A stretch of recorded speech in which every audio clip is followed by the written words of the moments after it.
जय श्री राम दोस्तों। श्री हरिवंश पुराण का चौथा अध्याय, पृथु का उपाख्यान, राज्य वितरण और दिक्पालों की प्रतिष्ठा।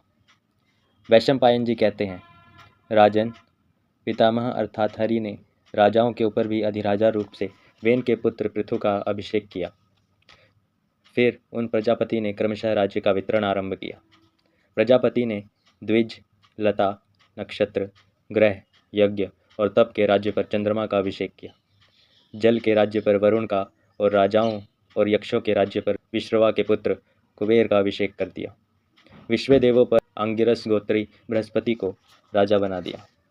भृगुवंशियों के स्वामी रूप से शुक्राचार्य का राज्य अभिषेक कर दिया। आदित्यों के ऊपर विष्णु को और वसुओं के ऊपर अग्नि को राजा बना दिया।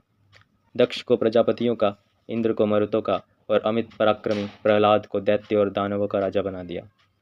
एवं पितरों के राज्य पर विवस्वान सूर्य के पुत्र यम का राज्याभिषेक कर दिया। षोडश मातृका, व्रत, मंत्र, गौ, यक्ष, राक्षस, पार्थिव पदार्थ और साध्य देवताओं के राज्य पर नारायण का अभिषेक कर दिया और रुद्रों के राज्य पर वृषभध्वज शंकर जी अभिषिक्त हुए। विप्रचित्ति को दानवों का राजा बनने का आदेश दे दिया और सकल भूत पिशाचों का शूलपाणी महादेव जी को राजा बना दिया। हिमाचल को पर्वतों, ऋतु, मास, दिन, पक्ष, रात्रि, मुहूर्त, तिथि, पर्व, कलाकाष्ठ के प्रमाण, उत्तरायण और दक्षिणायन की गति तथा उपराग अर्थात ग्रहण के अभिमानी देवताओं पर प्रभु संवत्सर का अभिषेक कर दिया। भारत, पितामह ने इस प्रकार क्रमपूर्वक राज्यों का विभाग करके फिर दिक्पालों की स्थापना की थी। उन्होंने वैराज प्रजापति के पुत्र राजा सुधन्वा को पूर्व दिशा के दिक्पाल पद पर अभिषेक कर दिया। कर्दम प्रजापति के पुत्र महात्मा राजा शंखपद को दक्षिण दिशा के दिक्पाल पद पर अभिषिक्त किया। इस प्रकार पश्चिम दिशा में रजस के पुत्र अच्युत महात्मा केतुमान का राजा दिक्पाल के पद पर अभिषेक कर दिया।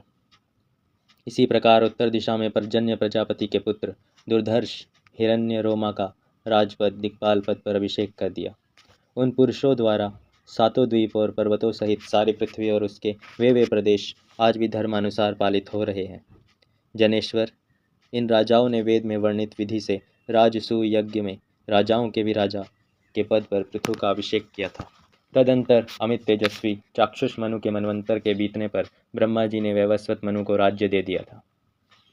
निष्पाप राजेंद्र, यदि आप अनुकूल रहकर सुनना चाहेंगे तो मैं आपसे वैवस्वत मनु के विस्तार का वर्णन करूंगा। मैंने आपको यह बड़ा भारी प्राचीन इतिहास यह सुनाया। इसको सुनने से प्रतिष्ठा बढ़ती है, धन मिलता है, यश मिलता है, आयु की वृद्धि होती है और इस शुभ आख्यान को सुनने से अंत में स्वर्ग की प्राप्ति होती है।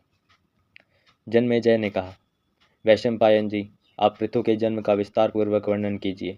उन महात्मा ने इस पृथ्वी को किस प्रकार दुहा था, पितरों ने इस पृथ्वी को जिस प्रकार दुहा था, देवता तथा ऋषियों ने, दैत्यों और नागों ने, यक्षों और वृक्षों ने इस पृथ्वी को जिस प्रकार दुहा था, तथा पर्वत, पिशाच, गंधर्व, द्विजोत्तम और महान शक्तिशाली राक्षसों ने इस वसुंधरा पृथ्वी को जिस प्रकार दुहा था, वह बताइए।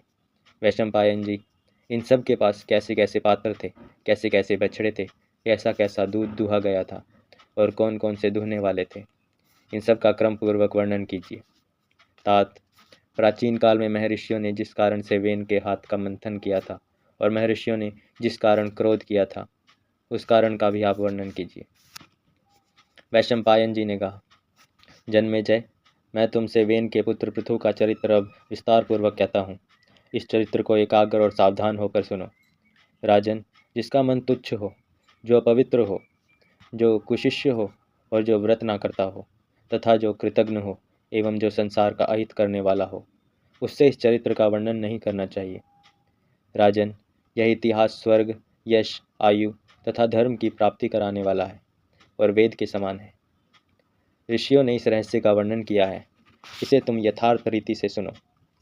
जो पुरुष ब्राह्मणों को प्रणाम करके वेन के पुत्र पृथु के इस चरित्र को विस्तार पूर्वक कहता है, उसे कार्याकारी के अर्थात मैंने सदा पाप कर्म किए, धर्म कभी नहीं किया, ऐसे पश्चाताप से शोक नहीं करना पड़ता। अर्थात इस चरित्र को सुनने से सब प्रकार के पाप नष्ट हो जाते हैं और सब यज्ञों के फल प्राप्त होते हैं। चौथा अध्याय समाप्त हुआ। जय श्री राम।